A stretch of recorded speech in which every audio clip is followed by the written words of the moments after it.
आज ये भागवत सप्ताह में 2 दिन का भागवतम का कार्यक्रम में आए हुए सारे भक्तगण की मेरा स्वागत है। भद्र पूर्णिमा का बहुत महत्व आता है, भागवतम में भी इसका उल्लेख आता है। शायद कल रोज ने भी बताया होगा। भद्र पूर्णिमा का दिन कोई भी भागवतम को दान में देता है, उनको परम गति जरूर प्राप्त होता है करके भागवतम बतलाता है। तो इसे दान देने का मतलब क्या होता है? केवल एक पुस्तक किसी को दान दे दिया तो उन्होंने भी जाके अपने घर पे रख दिया। प्रभुपाद ने लिखा है Bhagavad Gita as it is, जैसी है तैसी, यथारूप। कई भक्तों के घर में वो यथारूप रहता है, यथारूप कभी पूरी खोलते ही नहीं है, जैसे खरीदा था वैसे ही है। तो भागवत दान करने का मतलब सिर्फ ये नहीं होता कि भागवत का पुस्तक आपने दे दिया हो। इसलिए हमारा मंदिर की तरफ से और एक एक्स्ट्रा कोशिश भी कर रहे कि ताकि सारे भक्तगण भागवतम के बारे में थोड़ा सा सुने, भागवतम के बारे में थोड़ा चर्चा करें और अगल बगल वालों के में भी भागवतम के बारे में थोड़ा सा सुनाएं। तो भागवतम दान देने का ये निजी प्रयोग भी हो जाएगा। तो इसी उपलक्ष्य में इस संदर्भ से हम भागवतम के बारे में और थोड़ा सा जानकारी कर सकते हैं और आप भी आजू बाजू लोगों को भागवतम के बारे में बोलने के लिए भी चांस मिलता है। तो आज मैं भागवतम के बारे में थोड़ा सा बताऊंगा, भागवतम कैसे चालू हुआ है, भागवतम का महत्व क्या है, एंड भागवतम से एक छोटा सा भगवान श्री कृष्ण का लीला एक लेने का प्रयास करते हैं। तो कितने लोगों ने भागवतम सुना है, भागवतम पढ़ा है? कितने लोगों के पास भागवतम का पुस्तक है? सबके पास तो भागवतम है। तो भागवतम का अर्थ क्या होता है? भागवतम किसके बारे में बोला जाता है? भगवान और उनके भक्तों के बारे में लीलाएं होती हैं। तो प्रभुपाद जी बोलते हैं कृष्ण के बारे में, भगवान के बारे में 2 तरह का उल्लेखन होता है। एक होता है ग्रंथ है, एक होता है भगवान श्री कृष्ण ने खुद बोला है भगवद गीता, और एक है भागवतम जो भगवान के बारे में बोला जा रहा है। तो और एक प्रश्न आता है, तो हम भागवतम क्यों पढ़ेंगे? भागवतम ग्रंथ ही क्यों पढ़ना है? सारे वेद शास्त्र बहुत सारे हैं, पुराण भी बहुत हैं। कितने पुराण हैं? 18, और 18 वो मुख्य पुराण हैं। उसके अलावा भी बहुत सारे उप पुराण भी हैं। तो वेदों में इतने सारे पुराण हैं, उसमें से भागवतम ही पढ़ना है करके क्यों बोला है? क्योंकि प्रभुपाद जी ने लिखा है तो पढ़ना पड़ेगा, ऐसा है। तो लोग बोलते हैं कि अरे आप तो हरे कृष्ण वाले हैं, तो आप कृष्ण का ही गुणगान करेंगे, तो ऐसा है क्या? तो हम कई लोग बोलते हैं कि भारत महान है करके। भारत महान क्यों है? कई लोगों को पूछेंगे, बोले थे कि मैं भारत में जन्म लिया हूँ ना, तो इसलिए वो महान होना चाहिए। अगर मैं किसी अन्य देश में जन्म लेता तो वो देश महान हो जाता था। तो ये नहीं कि हम कृष्ण का पूजा कर रहे हैं इसलिए कृष्ण देवादिदेव है, तो ऐसा नहीं होता है। तो वेद और शास्त्र सारे अंत में बोलता है कि भगवान श्री कृष्ण देवादिदेव है, पूर्ण पुरुषोत्तम भगवान है। तो उसीलिए हम मानते हैं। ये नहीं कि हम एक संस्था से जुड़े हैं, उधर ये पुस्तक कर रहे तो हम भी चलो उसके पीछे पीछे किसी को जय जयकार कर रहे हैं, वैसा नहीं होता है। तो इसलिए हमें वो पुस्तक के अंदर क्या दिया हुआ है, जिस कारण से उसको उसका महत्व का बतलाया जा रहा है, वो भी थोड़ा जानकारी मिलेगी। तो शास्त्रों का उद्देश्य क्या है? शास्त्र क्यों दिया गया है?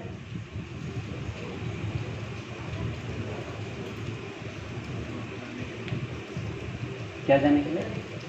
भगवान चैतन्य महाप्रभु बोलते हैं कि जीव इस संसार में जब जन्म लेता है, अंधकार में जन्म लेता है। तो जब एक बच्चा जन्म लेता है, उनको उनका नाम भी पता नहीं होता है, मैं कौन हूँ पता नहीं, माता पिता कौन है वो भी पता नहीं। तो उनको एक स्कूल में भेजना पड़ता है, उधर वो पढ़ाई करता है, उसके बाद उनको ज्ञान मिलता है। तो इस जन्म भौतिक संसार में कोई भी जन्म लेता है उनका स्टार्टिंग अज्ञान से ही होता है। तो ऐसे हमें ज्ञान दूसरों से प्राप्ति करना होती है। तो हम ज्ञान प्राप्ति करते हैं हमारे माता पिता से, हमारे टीचर से, स्कूल में जाते हैं उधर से पढ़ाई करते हैं, तो आजू बाजू अन्य लोगों से हम ज्ञान प्राप्ति लेते हैं। मगर सर्वोत्तम ज्ञान का प्राप्ति हमें कहाँ मिलता है? जब हम शास्त्रों के पास आते हैं। ऐसे बोलते हैं कि हम आंखें खोल के भी हम जान सकते हैं आजू बाजू में क्या है करके।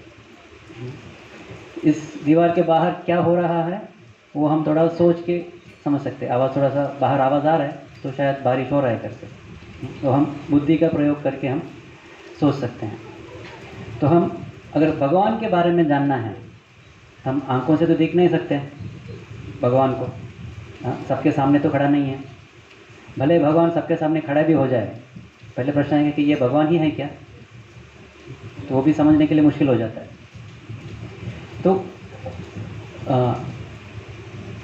एग्जैक्टली यही भगवान है और भगवान का ये तत्व है करके बोलने वाला जो है वो शास्त्र होता है। तो इसलिए वेद व्यास ने सारे शास्त्र दिया है हम जीवन में कैसे आगे बढ़ना है करके बोलने के लिए। अगर कोई कुछ कंपनी में ज्वाइन हो गए, कोई स्कूल में ज्वाइन हो गए, उनको क्या कर्म करना चाहिए वो कौन बतलाएगा? कोई एक कंपनी में ज्वाइन हो गया तो सडनली जाता है सीईओ के रूम पे और जाके वो सीट पे बैठ जाता है, मैं सीईओ हूँ करके, और उनको तो लिया गया है प्यून के पोजीशन में, बोला गया उनका सीट तो बाहर है, और उनको वो जानकारी नहीं है मैं कौन हूँ, ये संस्था में मेरा रोल क्या है, मेरा कर्तव्य क्या है। तब तक उनको क्या करना चाहिए उनको पता नहीं चलता है। तो वो कौन बतलाता है? वो अपने आप वो नहीं होता है, वो कंपनी बताता है, वो जो संस्था है वो बताता है आपका कार्य इधर क्या है करके। तो ऐसे ही हमारे बारे में तो हमें शास्त्रों से हमें मिलता है। तो अलग अलग अन्य बहुत सारे शास्त्र हैं। तो एक देखेंगे तो वेद व्यास ने 4 वेद लिखा है, उसके बाद उपनिषद है, पुराणास है, इतिहासास है। सारे लिखने के बाद और एक ग्रंथ लिखते हैं वेदांत सूत्र करके, वेदों का अंत, माने सारे वेदों का निचोड़ इसमें मिलता है करके। सारे वेदों का निचोड़ लिखने के बाद भागवतम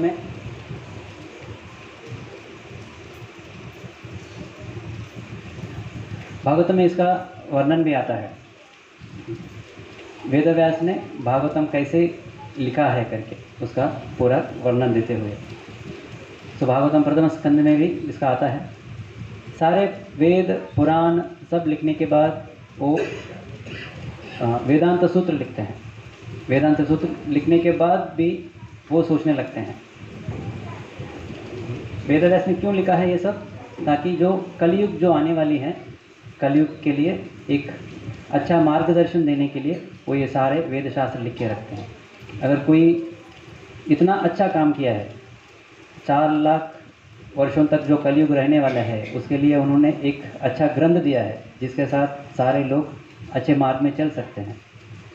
इतना बड़ा काम करने के बाद भी व्यासदेव थोड़ा सा व्याकुलित है, पूरा मन में संतुष्ट नहीं है उनका, तो वो सोचने लगते हैं। तो अभी प्रश्न आता है कि इतना वेद शास्त्र लिखने वाला व्यासदेव भी अगर निराशा में है, पूरा संतुष्ट नहीं है, तो वेद शास्त्र पढ़ने से क्या आएगा करके। तो तभी नारद मुनि आते हैं वहाँ पे। तो एक गुरु की तरफ एक वैद्य जैसा एक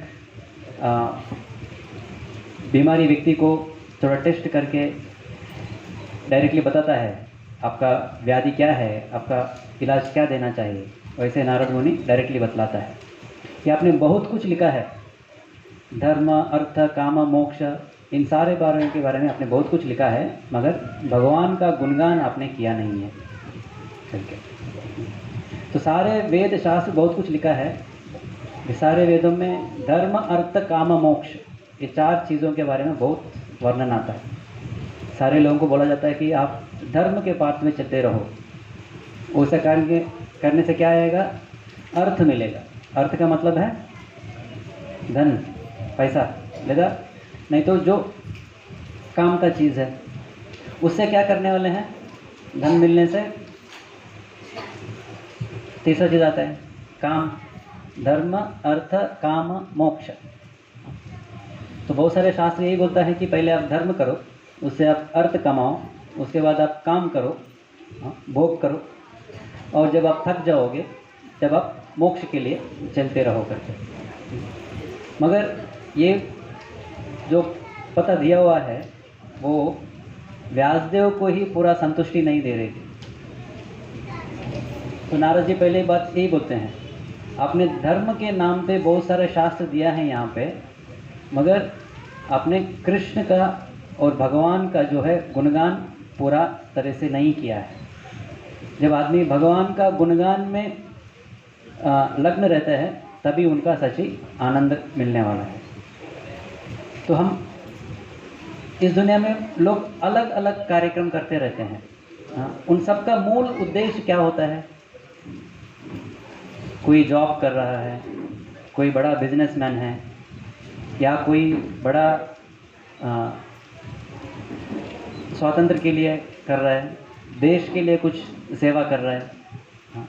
वो सारे करने के बीच में एक रहता है कि ये मेरे लिए कर रहा हूँ करके, ये मेरा देश है इसलिए मैं करता हूँ, ये मेरा समाज है इसलिए मैं करता हूँ करके।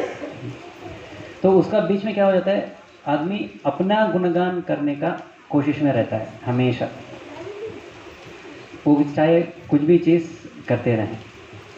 तो वो जो चेतना है वो भगवान के गुणगान करने की तरफ मुड़ना चाहिए। हमारे गुणगान नहीं, हम भगवान के गुणगान करेंगे करके। तो ऐसा नारद जी बताते हैं, जब आप खुद का गुणगान नहीं भगवान का गुणगान जब करना चालू करोगे तब जाके आपको सच्ची आनंद का प्राप्ति होने वाली है।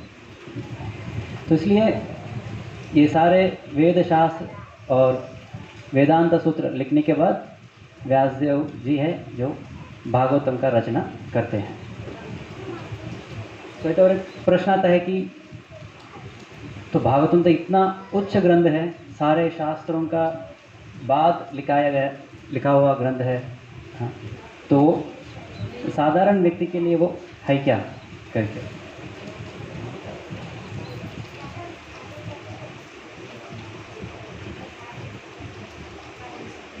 मगर भागवतम का और एक उल्लेखन, भागवतम कहाँ कहाँ बोला गया है, कोई बता सकते हैं? भागवतम पहली बार किधर बोला गया है? अमरकंटक को हमारे शिव जी ने बोला है, भगवान ने ब्रह्मा जी को बोला। ओके ठीक है। भागवतम में जैसा आता है, एक बार व्यासदेव जी सुखदेव गोस्वामी को, सुध गोस्वामी को, सुखदेव गोस्वामी को बताते हैं। उसके बाद पहली बार सबके सामने सुखदेव गोस्वामी परीक्षित महाराज को सुनाते हैं। वो पहली सबके सामने जो भागवत कथा हुई है। उसके बाद सूत गोस्वामी शौनक आदि ऋषि को नैमिषारण्य में बताते हैं। उसके बाद गोकर्ण का स्टोरी है। तो ये 2-3 संवाद देखते हैं, वो किस उद्देश्य से चालू किया गया है। तो पहले आता है सुखदेव गोस्वामी और परीक्षित महाराज। तो परीक्षित महाराज का स्थिति क्या था? उनको शाप मिला था, 7 दिन में आप एक सर्प के वश में आके आप मृत्यु आपको होगा करके। तो अभी 7 दिन में जब मृत्यु आने वाली है तो अभी उनको जन्म मृत्यु चक्कर से अगर बाहर निकलना है, 7 दिन में कौन सा योग कर सकता है? अष्टांग योग, ध्यान, धारण, प्राणायाम, वो सब करने के लिए बैठेंगे तो पूरा मन कंट्रोल में आएगा ही नहीं। वो करेंगे या ज्ञान योग के लेंगे, ज्ञान पढ़ते रहेंगे, वेद शास्त्र पढ़ेंगे, कब समझेंगे ब्रह्म ज्ञान? वो भी कुछ होने वाला नहीं है। योग करना है, ये सब 7 दिन में नहीं होने वाला है। तो सुखदेव गोस्वामी को पहले परीक्षित महाराज यही संदेह दृष्टि से देखने लगते हैं, मेरे पास सिर्फ 7 दिन है तो मैं भगवत प्राप्ति कैसे कर सकता हूँ करके।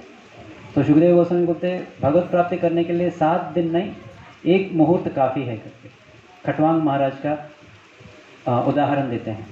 जैसे खटवांग महाराज ने भगवान के ऊपर ध्यान करके 1 मुहूर्त में जैसे उन्होंने जगाया था, वैसे ही आप सिर्फ भागवतम सुन के ये जन्म मृत्यु संसार का ये सागर से आप बाहर निकल सकते हैं करके। तो परीक्षित महाराज सिर्फ ये नहीं पूछते हैं कि जो मरने वाला है वो क्या करना चाहिए करके। तो परीक्षित महाराज दो प्रश्न पूछते हैं। जो मृत्यु पास में आ चुका है, जिस आदमी का मृत्यु पास में आ चुका है, उनको क्या करना चाहिए मृत्यु से बाहर निकलने के लिए, या एक जन्म मृत्यु से बाहर निकलने के लिए। और एक प्रश्न पूछता है कि साधारण स्तर में मनुष्य क्या करना चाहिए, क्या सुनना चाहिए करके।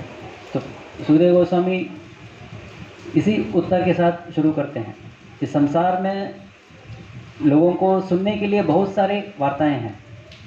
अगर हम पेपर खोलेंगे तो पॉलिटिकल न्यूज़ आता है, क्रिकेट न्यूज़ आता है, सिनेमा के न्यूज़ आता है, अलग अलग वार्तालाप चलता रहता है एंड पूरा दिन निकल जाता है। पिछले समय में तो मेरे पास एक न्यूज़पेपर आता था, उसमें 4-5 पन्ने रहते थे, बैठा वो पढ़ा बस ख़त्म हो गया। आजकल तो न्यूज़ ऐसा मोबाइल में आता है, कभी ख़त्म होता ही नहीं है, घुमाते रहो घुमाते रहो घुमाते रहो, पूरा दिन निकल जाएगा मगर जो समाचार है वो समाप्त नहीं होता है। तो ऐसे लोग बहुत सारे चीज़ पढ़ते रहते हैं। तो सुखदेव गोस्वामी बोलते हैं कि जो सच्चाई को नहीं जानता है उनके पास ऐसे पढ़ने के लिए बहुत सारे चीज़ रहते हैं, मगर जो सच में अपने जीवन को उद्धार करना चाहता है, एक अच्छा स्तर में जाना चाहता है, अपने चेतना को ऊपर उठाना चाहता है, वो भगवान के बारे में सुनना चाहिए। तो इसके पश्चात सुखदेव गोस्वामी भगवान के लीलाओं का वर्णन करना चालू करते हैं पूरा भागवतम का। और एक प्रसंग जो आता है वो शौनक ऋषि, जो सूत गोस्वामी और शौनकादि ऋषि के बीच में जो होता है। तो शौनकादि ऋषि क्या कर रहे थे, कोई बता सकते हैं? यज्ञ कर रहे थे। यज्ञ क्यों कर रहे थे? कलयुग प्रारंभ होने वाला है। तो जो ऋषि मुनि थे वो अपने बारे में नहीं सोच रहे थे, उन लोगों ने बहुत कुछ तपस्या किया है उनके लिए। अभी वो आने वाली पीढ़ी के बारे में सोच रहे हैं। आने वाले कलयुग में बहुत घोर अंधकार रहने वाला है, धर्म का तीनों पैर टूटने वाले हैं, एक पैर पे धर्म चलने वाला है। तो वो कलयुग का जो उद्धार कैसे होगा करके। तो जब सूत गोस्वामी आते हैं, सूत गोस्वामी का प्रश्न करने लगते हैं। आप बहुत सारे शास्त्र पढ़े हैं, उसमें से आप एक मनुष्य के लिए सबसे श्रेष्ठ कार्य क्या है, श्रेष्ठ कैसे मिलता है, वो आप बताइए करके। जैसे कोई कॉलेज में गया और पूछने लगा कि मुझे फर्स्ट रैंक कैसे आना चाहिए बताइए करके। ऑलरेडी कलयुग का जो लोग है बहुत आध्यात्मिक स्तर से बहुत लो है, बहुत कम धर्म का काम करते रहते हैं। हम आजू बाजू बाहर तो देख सकते हैं, कई तो हफ्ते में एक बार, नहीं तो महीने में एक बार, साल में एक बार जाते रहते हैं भगवान को देखने के लिए। कई लोग वो भी नहीं करते हैं। तो ऐसे जिनको धर्म के बारे में कुछ भी इच्छा नहीं है, उन सबके लिए भी ये इधर पूछ रहे कि सबको सबसे श्रेष्ठतम पोजीशन कैसे मिले करके। और देन बतलाते हैं कि कलयुग का जीवों का स्थायी क्या है, स्तर क्या है।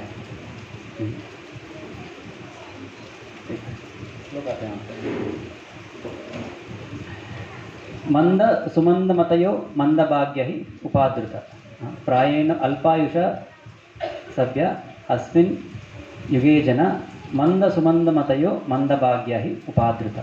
प्रायेण अल्पायुष, आयुष जो है बहुत कम रहता है। आदमी 100 साल जीता है करके बोलते हैं, मगर लाइफ एक्सपेक्टेंसी जो है वो 80, 70 साल जिए तो भी बहुत बड़ा लगता है। उसके पश्चात जो हम द्वापर युग में देखेंगे, क्या था, जो कुरुक्षेत्र समय के कुरुक्षेत्र युद्ध के समय अर्जुन का जो एज था वो 90 साल के थे। वो भीष्म पितामह 250 ऐसा उम्र था उनका। उतना उतना लंबे भी लोग जीते थे। कलयुग में जीवन भी बहुत कम हो गया। उसके बाद क्या हो गया, मंद हो गया। मंद माने बहुत लेज़ी, कुछ करने की इच्छा नहीं होता है। मगर हम बाहर जाते हैं तो कंपनीज में उधर बहुत परिश्रम से लोग काम करते हैं, और इधर भागवतम बोल रहा है ये सब लोग मंद है। मगर बाहर तो ऐसा लेज़ी नहीं दिखते हैं, बहुत तेज से वो लोग काम कर रहे करके लगते हैं। भागवतम क्या बोलते हैं, वो मंद कहाँ आता है, वो लेजीनेस भागवतम पढ़ने में आता है, भगवान के पास जाने में आता है, अपने आप को बारे में जानने के लिए आता है। आप बहुत कुछ पैसा कमाने के पीछे पड़े हो, मगर आपका क्या होने वाला है वो बोलता है नहीं चाहिए। प्रभुपाद बोलते हैं गाड़ी बहुत तेज़ी से भाग रही है। कहाँ भाग रहा है, नहीं नहीं मुझे पता लगाने की ज़रूरत नहीं है, मैं इतना खुश हूँ कि ये गाड़ी बहुत जल्दी तेज़ से भाग रही है। जा रहा है एक चट्टान के ऊपर चल रहा है, और कहाँ वो डूबेगा कब गिरेगा कुछ पता नहीं है। तो लोगों का जो है अपने बारे में जानने के लिए वो मंद बुद्धि आ जाती है, मगर बाहरी चीज़ करने में बहुत तेज़ी रहते हैं। मंद सुमंद मतयो बोलते हैं। चलो कोई तो अच्छा चीज़ मेरे बारे में करता हूँ करके सोचेगा तो उनको क्या आता है, सुमंद मतय। वैसे ही और एक मंद बुद्धि वाला उनको दिशा दिखाने लगता है। कई लोग सिर्फ धर्म के बारे में हम थोड़ा सुनेंगे, थोड़ा धर्म का कार्यक्रम करेंगे करके सोचने वाले भी रहते हैं, मगर बहुत सारे अवतार्स आ जाते हैं। ऐसा अमेरिका में बहुत सारे कंपनीज आते रहते हैं। इंडिया जो है कौन सा फैक्ट्री है, इधर अवतार का फैक्ट्री बोलते हैं। अलग अलग इंकारनेशंस आते रहते हैं, माने जो झूठा इंकारनेशन। तो सच में वो अवतार नहीं है, मगर हर एक छोटा सा योगी बाबा आता है मैं अवतार हूँ करके बोलने लगता है, एंड सारे लोगों को एक गलत दिशा में लेके जाने लगता है। ना शास्त्र से बोलेगा, ना कुछ उनका गुरु के बारे में भी नहीं बोलेगा। वो बोलेगा कि मैं ऊपर से सीधा उतर के आया हूँ, मैं आपको अभी दिशा दिखाने वाला हूँ। जाके उनको पूछ सकते हैं आपका गुरुजी कौन है। वो उनका गुरुजी के बारे में भी कुछ बोलेगा नहीं, मगर बोलेगा कि वो अपने आप प्रकट हुआ करके। तो ऐसे बहुत सारे साधु संत रहते हैं। शास्त्र बोलता है कि हम शास्त्रों में से पढ़ना चाहिए, हमारा गुरु से पढ़ना चाहिए। मगर सुमंद मतय माने जो मंद बुद्धि वाले हैं उनके द्वारा वो दिशा दिखाया जा रही है। उसके बाद मंद सुमंद मतयो मंद भाग्य। अगर कोई अच्छा स्तर पे आया, कुछ करने का कोशिश भी कर रहा है, मगर मंद भाग्य है, उसका भाग्य में वो है ही नहीं। उपाद्रता, हमेशा एंग्जाइटी में रहते हैं। वो एक कलयुग का बहुत बड़ा एक सिंबल है। हमेशा आदमी एंग्जाइटी में रहता है। क्यों चिंतित है पता नहीं। ट्रेन लेट आई है, चिंतित है। इधर काम में, ऑफिस में काम ठीक से नहीं हो रहा है, वो चिंता है। हर एक छोटे छोटे चीज़ के लिए हम चिंता लेते रखेंगे तो हम जीवन आगे नहीं बढ़ता है। पहले के समय में भी कठिनाइयाँ थी, मगर ज़िंदगी को कैसे कठिनाई के समय में भी झेल के जाना है वो लोग जानते थे। कलयुग के आजकल के लोग वो भी नहीं जानते। हमारे लिए अच्छा खासा एसी होना चाहिए, थोड़ा सा भी गर्मी नहीं चाहिए, थोड़ा सा भी ठंडी नहीं चाहिए, सारे भौतिक व्यवस्था अच्छे से होना चाहिए। थोड़ा सा भी गड़बड़ हो गया तो हम चिंतित होने लगते हैं। तो वो और एक क्वालिफिकेशन है उनका, एक कलयुग का जीवों का लक्षण क्या है करके। तो ऐसे जीवों को उद्धार कैसे मिले करके हमारे शौनकादि ऋषि सूत गोस्वामी से पूछ रहे हैं। तो अभी उसके प्रश्न के बाद ये सारे भागवतम आया हुआ है। तो ये भागवतम किसके लिए है? हम सबके लिए है। ऐसे नहीं कि कोई ऋषिगण नैमिषारण्य में बैठे हैं, वो लोगों ने पढ़ाई किया है तो बस उनके लिए है करके नहीं है। मंद सुमंद मतया मंद भाग्य, ये सब हमारा ही लक्षण है, तो ये हमारे लिए बनाया हुआ है। तो उसके बारे में सुत गोस्वामी पूरा चर्चा देने लगते हैं।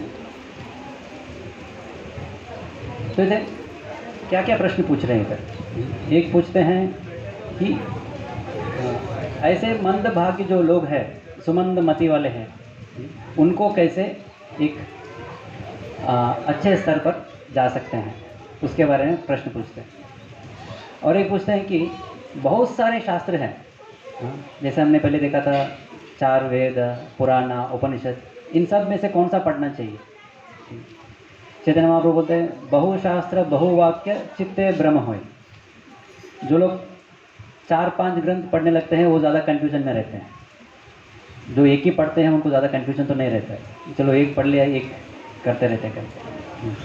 तो आजकल लोग पॉलिटिक्स में भी कांग्रेस के बारे में पढ़ते हैं, बीजेपी के बारे में पढ़ते हैं, जो दोनों पढ़ते हैं वो ज़्यादा कन्फ्यूज रहते हैं, क्योंकि यही सच लगता है वही सच लगता है, अरे मैं क्या करूँ करके, जैसे वो कन्फ्यूजन वाला ही है। तो ऑलरेडी कलयुग का जीव का बुद्धि बहुत कम है, उसमें भी हम 10 अलग अलग चीज़ पढ़ने लगेंगे तो बुद्धि और मोहित होने लगेगा। क्या करना चाहिए, कैसे करना चाहिए, क्या प्राप्ति करना चाहिए, वो कभी हम समझ नहीं पाएंगे। तो इसलिए सूत गोस्वामी शौनकादि जी पूछ रहे कि इतने सारे शास्त्र है, कोई धर्म करो बोल रहा है, कोई कर्म करो बोल रहा है, कोई योग करो बोल रहा है, इन सारे ग्रंथों में से एसेंस क्या है, सार क्या है, वो आप बतलाइए करके। तो उसके लिए ये सारे भागवतम का चर्चा शुरू होती है। और एक प्रश्न पूछते हैं, कृष्णे स्वधामोपगते धर्म ज्ञानादिभिः सह कलो नष्ट दुषामेषां पुरा नरको अधुनोदितः करके। तो भगवान का अवतार क्यों हुआ है, कोई बता सकते हैं। भगवद गीता में भगवान खुद बताते हैं धर्म का संस्थापन करने के लिए हुआ है। और धर्म संस्थापनार्थाय संभव युगे युगे परित्राणाय साधूनां विनाशाय दुष्कृतां धर्म संस्थापनार्थाय, 3 आगे संभवामि युगे युगे, धर्म का संस्थापन करने के लिए, साधु को रक्षण करने के लिए और दुष्टों का शिक्षण करने के लिए। क्या बस भगवान इतना ही बोलते हैं। उसका अगला श्लोक कोई बता सकते हैं। 4.9 जन्म कर्म च मे दिव्यम एवं यो वेत्ति तत्वतः त्यक्त्वा देहं पुनर्जन्म नैति मामेति सो अर्जुना। प्रभुपाद जी बताते हैं कि ये श्लोक जो है ये भगवान का अवतार का मुख्य उद्देश्य है करके। बहुत बाहर का लोगों को आप पूछेंगे तो वो लोग ये पहले 2 श्लोक बोलेंगे, परित्राणाय साधूनां विनाशाय दुष्कृतां करके। भगवान और एक शब्द भी बोलते हैं, जन्म कर्म च मे दिव्यम, बोल रहे मेरा जन्म जो है और मेरा कर्म जो है वो दिव्य है। भगवान भी जन्म लिया करके लगता है, जन्माष्टमी हमने अभी मनाया है, हर एक आदमी का बर्थडे होता है और इधर भगवान का भी बर्थडे है, अरे मैं भी जन्म लिया, भगवान भी जन्म लिया, तो लगता है कि भगवान भी जन्म ले रहे करके, मैं भी कुछ कर्म कर रहा हूँ और भगवान भी कुछ कर्म कर रहे हैं करके लगता है। मगर कृष्ण क्या बोल रहे हैं, ये दिव्य है करके। ये दिव्य, ये जन्म एंड कर्म जो है उसको जो तत्वतः जानता है, योवम यो वेत्ति तत्वतः। तत्वतः का मतलब है ट्रुथ, सच्चाई में, बिना कुछ मोह से, बिना कुछ कन्फ्यूजन के। उधर जैसा जन्म हुआ उसके बारे में, कृष्ण क्या कर्म कर रहा है उसके बारे में। तो अभी गणेश चतुर्थी का महोत्सव भी हुआ है, तो हमारा इधर गणेश महोत्सव के उपलक्ष्य में गणेश चतुर्थी का जो व्रत होता है उसमें एक कृष्ण का कहानी भी बोला जाता है। किसी को पता है? शमंतक मणि क्या बोलते हैं। तो ऐसा बोलते हैं कि गणेश चतुर्थी के दिन जो चंद्रमा को दिखता है उनको ऊपर एक झूठी इल्ज़ाम आता है करके तो बोला जाता है। तो उसके लिए क्या करते हैं, कृष्ण का जो शमंतक मणि का जो लीला है वो आप सुनिए करके बोलते हैं।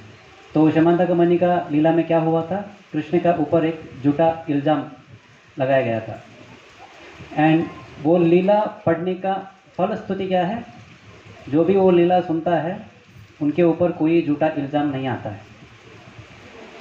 तो अभी ये समझने की बात है कि अगर उस दिन का अगर वो शाप है तो आपको चंद्र को देखेंगे तो आपको झूठा इल्ज़ाम लगने वाला है। एंड किसी और का झूठा इल्ज़ाम लगा, वो बात सिर्फ सुनने से, उसका लीला सिर्फ सुनने से हमारे ऊपर कुछ झूठा इल्ज़ाम नहीं लगने वाला है। तो प्रश्न उठता है कि वो आदमी कौन है, इतना शक्तिशाली आदमी, उनका सिर्फ कहानी सुनने से हमारे उद्धार होने वाला है। भागवतम में एक कृष्णा और गोपियों के बीच में रासलीला का भी वर्णन आता है। वो भी ऐसा बाहरी दृष्टि से लगता है कि ये एक स्त्री पुरुष का कुछ चल रहा है करके। फिल्मों में जाते हैं, हीरो हीरोइन, बहुत कुछ चलता रहता है। अगर उसके बारे में कोई देखेगा तो काम वासना और बढ़ते बढ़ते जाएंगे। मगर कृष्ण का बारे में अगर सुनेंगे, वो उसको सच्ची गुरु की तरफ से एक शास्त्र के माध्यम से सुनेंगे तो क्या होता है, भागवतम बोलता है कि काम वासना कम हो जाएंगे करके। तो ऐसा भगवान कृष्ण का लीलाएं हैं। तो वो जो कर्म करते हैं वो लोगों का उद्धार के लिए करते हैं। वो सिर्फ कर्म किया है, जन्म लिया है, उन्होंने बहुत सारे कर्म कार्यक्रम किया है। वो सिर्फ पढ़ने से, उसको सच्ची तरह से समझने से हमें हमारा उद्धार भी होने वाला है। जिसे बोलते हैं जन्म कर्म च मे दिव्यम एवं यो वेत्ति तत्वतः त्यक्त्वा देहम पुनर्जन्म नैति मामेति सो अर्जुन। पुनर्जन्म नहीं मिलने वाला है, ये जन्म मृत्यु से हम परे जाने वाले हैं। तो ऐसा भागवतम में अलग अलग भगवान के लीलायन का वर्णन आता रहता है। तो और एक उद्देश्य लेते हैं, भगवान को हम किस उद्देश्य के साथ हम भगवान के पास जाते हैं करके। तो अलग अलग लोग क्यों भगवान के पास जाते हैं। साधारण मनुष्य, कोई भक्त के बारे में नहीं पूछ रहा हूँ, कोई मांगने के लिए जाता है, कष्ट निवारण के लिए जाते हैं। भगवद गीता का कोई श्लोक है, 4 तरह का लोग कृष्ण के पास जाते हैं। अर्थ अर्थार्थी जिज्ञासी ज्ञानी। भगवान खुद बतलाते हैं 4 तरह का लोग मेरे पास आते हैं करके, भगवान के कृष्ण के पास। आर्थो, अर्थार्थी, जिज्ञासु और ज्ञानी। आर्थो माने जिनको जिंदगी में बहुत सारे कष्ट हैं। आर्थो इस उनका जीवन में बहुत कष्ट है, वो कष्टों से बाहर निकलना चाहता है, तो वो भगवान के पास में जाते हैं। अरे ये बड़ा आदमी है, उनके पास जाऊंगा तो मुझे थोड़ा सहाय देगा करके। और एक तरह का आदमी जाता है वो अर्थार्थी, जो पैसा मानना चाहता है। तो उनका जीवन में कुछ कष्ट नहीं हो रहा है, मगर वो होप है, मुझे लाखों कमाना है, मुझे करोड़ों कमाना है, चलो जाते हैं। आंध्र प्रदेश में बालाजी के पास जाते हैं, तिरुपति बालाजी। और तिरुपति बालाजी के पास जाके तिरुपति बालाजी को अपना बिजनेस में पार्टनर बना देते हैं। अगले साल मुझे इतना अगर प्रॉफिट आएगा, उसमें से इतना मैं परसेंटेज आपको दूंगा करके। भगवान को भी पार्टनरशिप बनाया, तो मेरा बिजनेस अच्छे से चलना चाहिए करके। तो ऐसे भगवान के पास जाने वाले रहते हैं। तो जब वैष्णव किस उद्देश्य के साथ भगवान के पास जाते हैं करके एक प्रश्न उठता है। अभी एक छोटे बच्चे रहते हैं, बचपन में वो क्या बोलते हैं, हर एक चीज़ खाने के लिए सोचता है। एक छोटा बच्चा जो रहता है, हर एक चीज़ उनके हाथ में कुछ भी रखो वो सीधा ला के मुँह में रखता है। तो छोटे समय पे माता पिता को बहुत ध्यान देना पड़ता है, ये मुँह में क्या क्या रखेगा पता नहीं। उनको कुछ भी दिया, ये अच्छा है या बुरा है जानने के लिए वो सीधा मुँह में रखता है, बस खाते ही रहता है। और उसका थोड़ा सा बड़ा होता है, उसके बाद थोड़ा मांगने लगता है। मेरे लिए स्कूल में जा रहा हूँ, थोड़ा सा चॉकलेट चाहिए खाने के लिए, थोड़ा साइकिल चाहिए, थोड़ा सा बड़ा होने के बाद मोटरसाइकिल चाहिए। तो हमेशा वो मांगने लगता है। मगर कब बोल सकते हैं कि ये छोटा बच्चा जो है सच में बड़ा हुआ है करके, जिम्मेदारी हुआ है करके? जब वो अपने पैर पर खड़ा हो सकता है, यानी 1 साल के बाद खड़ा होना नहीं, अपना वो खुद कमाई कर रहा है और माता पिता के पास जाके बोलता है आप शांति करो, अब जीवन भर बहुत कष्ट ले चुके हो, मैं अभी कमाई करके आपका सेवा करता हूँ करके। तब माना जाता है कि वाह, ये बच्चा जो है, ये लड़का, ये बेटा जो है सच में एक जिम्मेदारी आदमी बना है। तो उसी तरह हम जब भगवान के पास जाते हैं, हमेशा हम मांगते ही रहेंगे। लोग जब मांगते रहेंगे मुझे ये चाहिए, मुझे ये चाहिए, तो उसका मतलब ये है कि हम सब अभी भी एक छोटे बच्चे की तरह की है, छोटे बालक तरह की है, हमारा बुद्धि अभी भी विकसित नहीं हुआ है। तो बतलाते हैं विष्णु का पूजा करने वाले भी बहुत सारे लोग हैं। विष्णु का जो पूजा करते हैं उनको वैष्णव बोलते हैं। शंकराचार्य ने 5 देवी देवताओं का पूजा करने का स्थापन किया था। कौन? शंकराचार्य, जो वैष्णव नहीं है। शौर्यागमा, शक्त्यागमा, गानपत्यागमा, वैष्णवागमा, शैवागमा करके। सूर्य का वर्षिप पूजा करो, गणपति का पूजा करो, दुर्गा देवी का पूजा करो, शिव जी का पूजा करो और विष्णु का पूजा करो करके। ये सारे 5 डीटीज़ का, देवताओं का पूजा करने का प्रति शंकराचार्य जी ने दिया था। तो हम जैसे 4 वैष्णव संप्रदाय की अतिरिक्त भी, अलावा भी कुछ लोग हैं जो विष्णु का पूजा करने वाले हैं। तो हम भी विष्णु का पूजा कर रहे हैं। तो वो और हम विष्णु के वैष्णव जो है विष्णु का पूजा कर रहे हैं, उनमें अंतर क्या आता है? कि यही चीज़ आता है जो मैं बतला रहा था। जो वैष्णव जो है वो भगवान के पास जाता है, होता है अरे आप तो जिंदगी दिन भर इधर खड़े हो, जो भी आ रहे हैं उनको जो भी मांग रहे हैं वो सब देते जा रहे हो, शायद आपको भी कुछ ज़रूरी होंगी ना, हाँ, तो मैं आपके लिए कुछ करता हूँ करके। तो वैष्णव जो है वो अपने बारे में नहीं सोचता है, मगर भगवान के बारे में सोचना चालू करता है। तो उनका जो बुद्धि, उनका जो चेतना है वो मेरा सेंटर नहीं रहता है, मेरे बारे में सोचने के बारे में नहीं रहता है, मगर भगवान के बारे में सोचने के बारे में रहता है। तो प्रभुपाद जी बहुत सिंपली बताते हैं, जैसे एक तालाब है, उसमें एक बूंद गिरा, एक पत्थर आपने फेंका, तो क्या होता है? उसमें लहरें आते हैं वो पत्थर की तरफ। उसमें 2 अलग अलग पत्थर फेंके तो क्या होता है? 2 अलग अलग जहाँ से वो लहरें आने लगते हैं, और उसमें क्या होता है? एक लहर दूसरे लहर से टक्कर करता है, तो पूरा प्रॉब्लम चालू होने लगता है। तो प्रभुपाद बहुत सरल भाषा में बताते हैं, इस दुनिया में समस्या क्यों आ रही है? क्योंकि हर एक आदमी अपने बारे में सोच रहा है। भगवान के पास में आता है मगर फिर भी अपने बारे में सोचता है, भगवान मेरे लिए क्या कर रहा है करके। मगर भक्त जो होता है अपने बारे में नहीं, भगवान के बारे में सोचता है। जैसे अलग अलग पत्थर जो है एक ही स्तर पे डालते जाएंगे, जो लहरियाँ आते रहते हैं वो कभी एक दूसरे से टक्कर नहीं करेंगे। तो ऐसा वैष्णव संघ है, जो सारे वैष्णव भगवान के बारे में सोच रहे हैं, भगवान के सेवा के बारे में सोच रहे हैं। सो ये जो चेतना का स्तर जो शिफ्ट हो रहा है वो सारा भागवतम में बतलाया जाता है, अलग अलग भक्तों के माध्यम से। एक उल्लेखन आता है ध्रुव महाराज का। ध्रुव महाराज किसके लिए तपस्या किया है? ब्रह्मा जी से भी बड़ा एक स्तर चाहिए करके, मगर विष्णु जी सामने आने के बाद क्या बोलता है? मैं एक टूटे हुए कांच के लिए ढूंढ रहा था, अभी मेरे सामने एक वज्र मिला है, मुझे अभी कुछ नहीं चाहिए। वो बोलता है जो स्तर वो मांग रहा था वो एक टूटे हुए कांच जैसा है।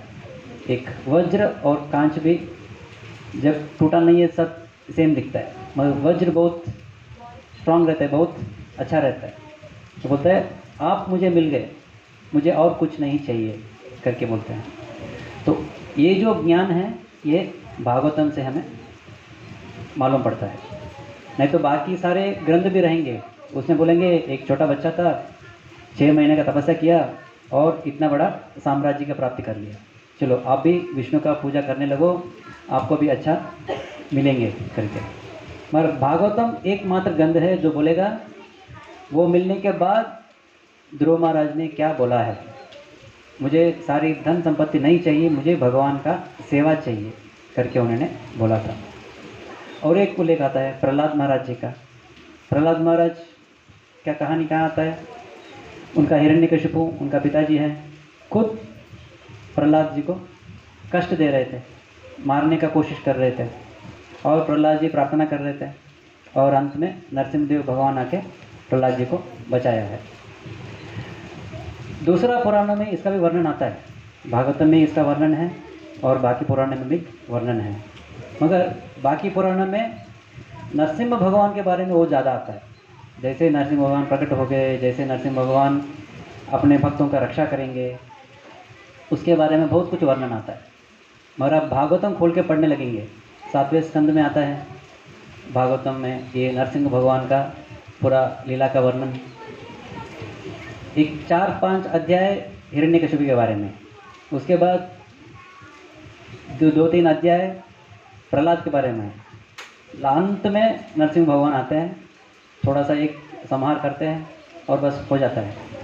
और उसके बाद में भी क्या आता है, एक लंबा सा प्रहलाद जी का प्रार्थना आते हैं। तो पूरा भागवत हमें क्या बतलाता है, नरसिंहदेव भगवान के बारे में नहीं, इधर प्रहलाद जी के बारे में बतलाया जाता है। प्रहलाद जी की चेतना क्या थी, वो अपने स्कूल में अपने मित्रों को क्या बता रहे थे, उसके बारे में वर्णन आता है। साक्षात नरसिंहदेव सामने खड़े होके आप कुछ वरदान मांगो करके जो मांगते हैं, पूछते हैं प्रहलाद जी से, तो प्रहलाद जी क्या मांगते हैं तो बताते हैं। प्रहलाद जी क्या बोलते हैं, आपने इतना इतना सेवा किया है मेरे लिए आपने इतना कष्ट लिया है, तो अभी आप कुछ मांगो, मैं भगवान हूँ, मैं कुछ देना चाहता हूँ करके। तो प्रहलाद जी बोलते हैं, मैं इधर एक बिजनेस नहीं कर रहा हूँ, मैं एक व्यापार नहीं कर रहा हूँ।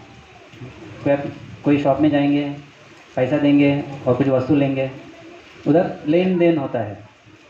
मैं आपके लिए भक्ति इसलिए नहीं कर रहा हूँ कि आपसे मुझे कुछ मांगना है, मैं आपका भक्त हूँ, मैं आपका सेवक हूँ, आपका सेवा करना मेरा कर्तव्य है, आपका सेवा करने में ही मुझे आनंद है, मुझे और कुछ नहीं चाहिए, आप मुझे कुछ देके, इसको एक बिजनेस ट्रांजैक्शन बोलते हैं, ऐसा कोई व्यापारी का व्यवहार, उस तरह से मेरा भक्ति को कम मत करिए। हाँ, मैं बस आपका भक्ति करते रहूँगा क्योंकि ये मेरा निज लक्षण है, उसी में उनको आनंद मिलता है। तो ये सारे तत्व जो है भक्ति का, वो हमें भागवतम बतलाता है।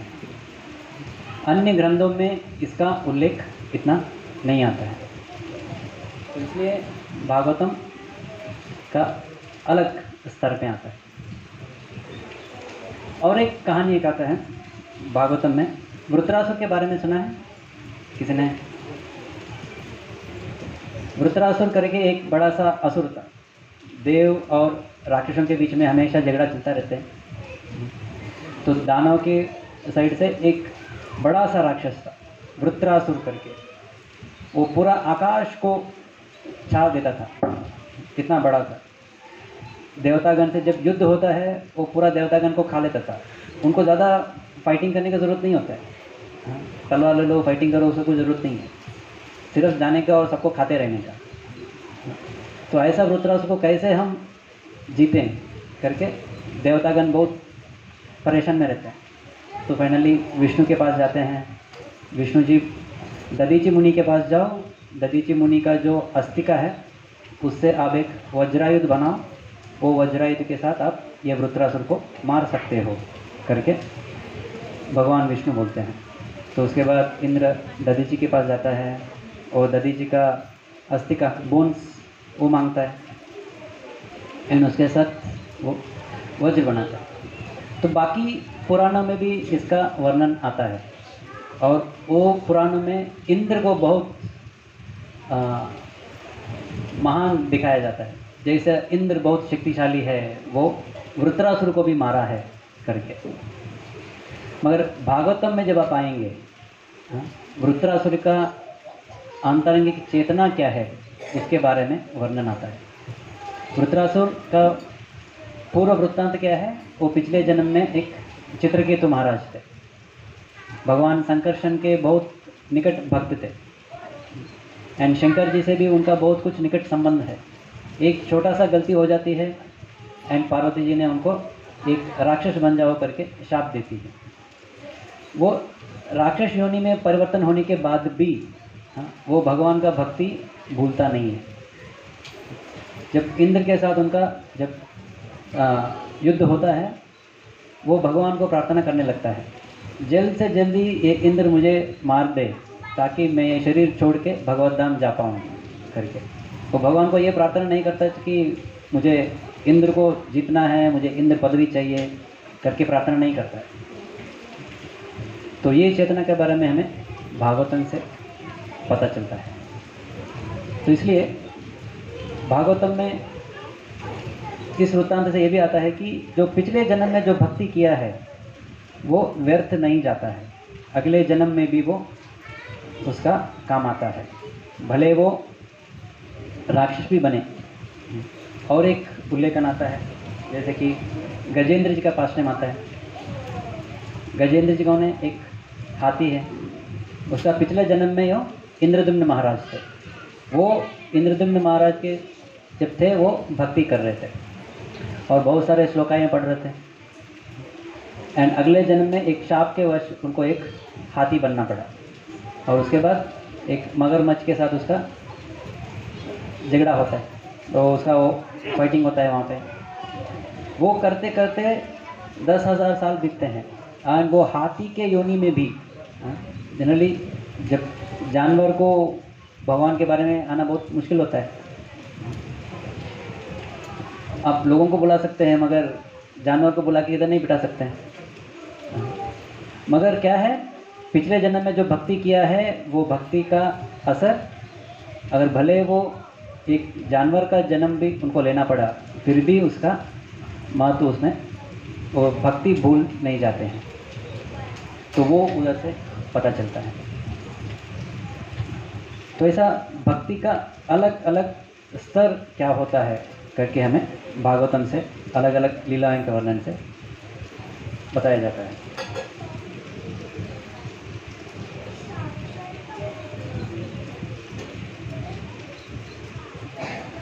तो अलग अलग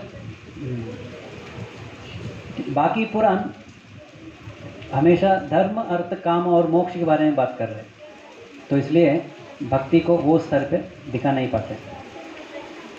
मगर भागवतम शुद्ध भक्ति के बारे में बात कर रहे हैं, इसलिए वो बता सकता है। तो भागवतम का जो पहले अध्याय का दूसरी श्लोक में आता है, धर्म प्रोजित कैतवो अत्रो परमो निर्मत्सराणां सताम वेद्यम वास्तवमत्र वस्तु शिवदम तापत्रयोन्मूलनम्। धर्म प्रोजित कैतवो अत्र, जो कैतव धर्म है माने चीटिंग रिलीजन, जो चीट करने वाले जो धर्म है, वो साहब को एक ऐसा घर के बाहर रख दिया, अंदर भी आने नहीं देता है। परमो निर्मत्सराणां सताम, ये किसके लिए बनाया हुआ है करके बोलते हैं, निर्मत्सरा, उन जिसके अंदर जो मत्सरा है ही नहीं, वैसे लोगों के लिए ये भागवतम बनाया है। माने परमहंस जो लोग हैं, जो किसी के ऊपर मत्सर्य नहीं रखते हैं, वो लोग भागवतम में आनंद लेते हैं, और जो लोग भागवतम में आनंद लेना चालू करते हैं वो लोग भी मात्सर्य से दूर हो जाते हैं। परमो निर्मत्सराणां सताम वेद्यम वास्तवमत्र वस्तु शिवदम तापत्रयोन्मूलनम्। तापत्रय उन्मूलनम बोलते हैं। 3 तरह का ताप है बोलते हैं, आध्यात्मिक, आदि भौतिक, आदि दैविक। ये 3 तापों से हम बाहर निकल सकते हैं करके भागवतम से आता है। भागवतम का और एक गुणगान आता है, निगम कल्पतरोर गलितम फलम शुकमुखादमृत द्रव्य संयुतम। एक सारे वेदों को एक वृक्ष के बारे में बताया जाता है। अभी अभी गर्मी का मौसम थी, सब लोगों ने आम तो खाया होगा। सबसे स्वादिष्ट आम किधर मिलता है? रत्नागिरी पेड़ के ऊपर मिलता है। मार्केट में नहीं मिलता है। जो पेड़ के ऊपर मैंने वो सब रहेगा, रत्नागिरी आपूस ये अलग अलग रहेंगे, मगर वो रत्नागिरी का आम भी स्वादिष्ट कब रहता है? जब पेड़ में पकता है। आजकल का लोग पकने के पहले ही तोड़ देते हैं और केमिकल डाल के उसको पकाते हैं, और जब मार्केट में जाके हम लेते हैं तो इतना स्वादिष्ट नहीं रहता है। भले ऊपर से दिखता है, मगर सच्चे स्वाद के लिए पेड़ के ऊपर जो पका हुआ फल है वो बहुत स्वादिष्ट रहता है।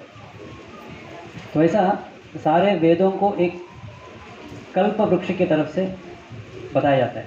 निगम कल्प तरोर गलितम फल, वो सारे वेदों का वृक्ष जो है उसमें से पका हुआ जो फल है, अच्छे तरह से जो स्वादिष्ट बना हुआ है, वो फल है ये भागवतम करके। शुकमुखाद अमृत द्रव्य संयुतम होता है। वो पेड़ का फल भी और स्वादिष्ट कब होता है? एक तोता आके थोड़ा सा खा लेता है। जब कोई चूहा आके खाता है तो वो जहरीला हो जाता है, मगर जब तोता खाता है वो उसका स्वादिष्ट बढ़ जाता है। हाँ। तो इधर सुखदेव गोस्वामी जो है वो राधा रानी का तोता है। तो जो व्यासदेव जी ने जो लिखा है सारे वेद, उसमें से सबसे स्वादिष्ट फल है भागवतम। वो भागवतम को सुखदेव गोस्वामी थोड़ा सा चखा है, थोड़ा सा चख लिया, थोड़ा सा खाया है, तो वो भागवतम और भी स्वादिष्ट बन गया है। शुकमुखाद अमृत द्रव्य संयुतम पिबत भागवतम रसमालयम मुहुरहो भुविका बहुभाविका। तो ये अब भागवतम का रस का पान करते रहिए करके बोला जाता है।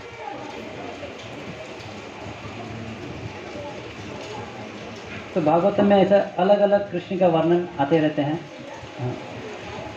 और एक उल्लेखन आता है, जो वृंदावन में कृष्ण जब है, वृंदावन में कृष्ण पहुंचने के बाद सारे असुर आने लगे, सारे कष्ट आने लगे। तो भागवतम में एक जगह पे एक वर्णन आता है, नंद महाराज और बाकी गोपाल लोग क्या कर रहे हैं करके। तो हर दिन क्या होता रहता है, कृष्ण गाय चराने के लिए वन में जाते हैं, और उधर एक असुर आता है, कंस मामा है, अपने भांजा के लिए एक खिलौना बेचता है। तो कृष्ण वो खिलौना से थोड़ा देर खेलता है, और बच्चे हैं थोड़ा खिलौना पसंद नहीं आया, तोड़ देते हैं। तो ऐसा वो एक असुर को वो तोड़ देता है। तो ऐसा बोलते हैं कि कृष्ण इतना खेल में मग्न हो जाते हैं कि वो खाने के बारे में भी सोचते नहीं हैं। तो इसलिए कंस ने जो भेजा हुआ असुर बराबर वो खाने के समय पे पहुंच जाता है। थोड़ा सा असुर के साथ खेलते हैं, उनको थोड़ा सा वध कर देते हैं, और चलो अभी थोड़ा सा हम रेस्ट लेंगे, भोजन खाएंगे करके बैठ जाते हैं। तो ये होता है वन में। और इधर वृंदावन के गांव में क्या हो रहा है, शाम को सारे बच्चे वृंदावन के वो कृष्ण के गोपाल जो हैं वो वापस आते हैं एंड अपने माता पिता को बताने लगते हैं, आज कृष्ण ने अगासुर को वध किया, आज कृष्ण ने शकटासुर को वध किया, आज कृष्ण ने बकासुर को वध किया, कैसे वध किया, पूरा एक सुंदर तरीके से वर्णन करते रहते हैं। एंड सारे वृंदावन में जो गोपा और गोपीज है वो सब लोग कृष्ण का वो लीलाओं के बारे में सुंदर सुंदर पद्य बना के वो गाने लगते हैं। तो वैसा उनका जीवन चलता रहता है। कृष्ण राम कथा मुद नाविंदन भववेदनम बोलते हैं। कृष्ण और राम का जो, राम माने बलराम जी का, ये जो पूरा कथा है वो बार बार श्रवण करते हुए वो न विंदन भव वेदनम। भव वेदनम की मतलब होता है कि ये भौतिक संसार में हमें जो अलग अलग वेदना आते रहते हैं, कष्ट जो होता रहता है, वो सारे कष्ट से वो कैसे बाहर आ रहे हैं। भागवतम बताता है कि कृष्ण राम कथा मुद, कृष्ण और राम माने कृष्ण और बलराम जी का जो अलग अलग लीलाओं के वर्णन वो लोग करते हुए आपस में एक दूसरे को बतलाते हुए वो अपने कष्ट से बाहर आ रहे हैं करके। वृंदावन में कष्ट क्या रहता है, वो लोग तो सिद्ध भक्त हैं, मगर फिर भी वो भौतिक जगत में हैं। ये असुरों का अलग अलग लोग तो आ ही रहे, मगर वो भागवतम के माध्यम से सुखदेव गोस्वामी हमें बता रहे हैं कि हम भी जब कृष्ण के बारे में बातें करेंगे, कृष्ण की लीलाएं के बारे में हम वर्णन करेंगे, तो हम भी हमारे भौतिक कष्ट जो है उनसे हम कम से कम उतना समय के लिए हम भूल जाएंगे करके। भागवत में और एक जगह पे एक वर्णन आता है कि कम से कम आदमी जब भागवत कथा में बैठता है, वो आधा घंटा हो 1 घंटा हो, उतने समय के लिए उनका भौतिक कष्ट मिट जाता है, सारे भूल के वो अपना भागवत कथा में वो निमग्न हो जाता है, आनंद का प्राप्ति करता है। तो ऐसा कलयुग के लिए जो बनाया हुआ ये ग्रंथ है, इस ग्रंथ का मुख्य विषय है कृष्ण का अलग अलग लीलाओं का वर्णन। कृष्ण का लीलाओं के वर्णन के साथ साथ भगवान का भक्तों का भी वर्णन आता है, उनका चेतना क्या है, वो लोग भक्ति कैसे करते हैं, उसके बारे में हमने बताया कि छोटा बच्चा जब बड़ा हुआ करके हम कब बोलेंगे, अपने बारे में मांगना बंद करके वो पिताजी के बारे में कुछ करना चालू करे, हाँ, भगवान के लिए कुछ सेवा करने के लिए वो उद्युक्त हो जाए। तो ऐसा भक्तों का चेतना क्या रहता है वो भागवतम बतलाता है। तो ऐसा भागवतम में हम भगवान का लीलाएं के वर्णन, भगवान के भक्तों के बारे में हम वर्णन सुन के हमें अंत में क्या प्राप्त होते हैं, ये भौतिक संसार से हम परे हो सकते हैं। तो ये भागवतम का मुख्य विशेष है, जो सार का एसेंस है।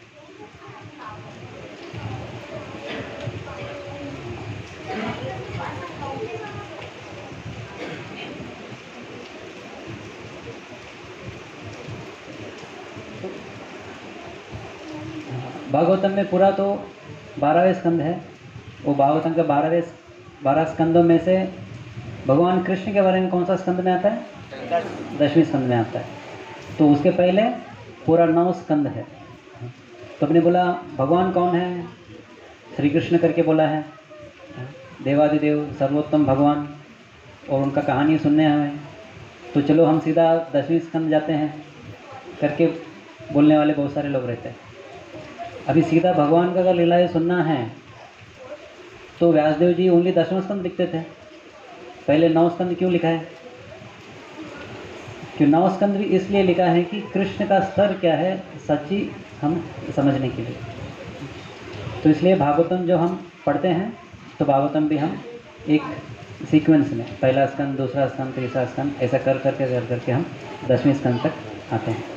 भगवान का लीला का वर्णन, कृष्ण का लीला का वर्णन का मतलब ये नहीं कि हम सीधा 10वें स्कंद में जाएं, मगर भागवतम में दिया हुआ अलग अलग लीला अवतार का वर्णन। दूसरे स्कंद में जाएंगे तो पूरा ब्रह्मांड का सृष्टि कैसे हुआ है उसका वर्णन चालू हो जाता है। 9वें स्कंद में जाएंगे तो अलग अलग राजाओं के नाम आना चालू होता है। इतना लंबा लिस्ट है, ये सब हम कहाँ याद रखेंगे, कौन है ये राजा करके लगता है। 5वें स्कंद में जाएंगे तो भूगोल का वर्णन आता है।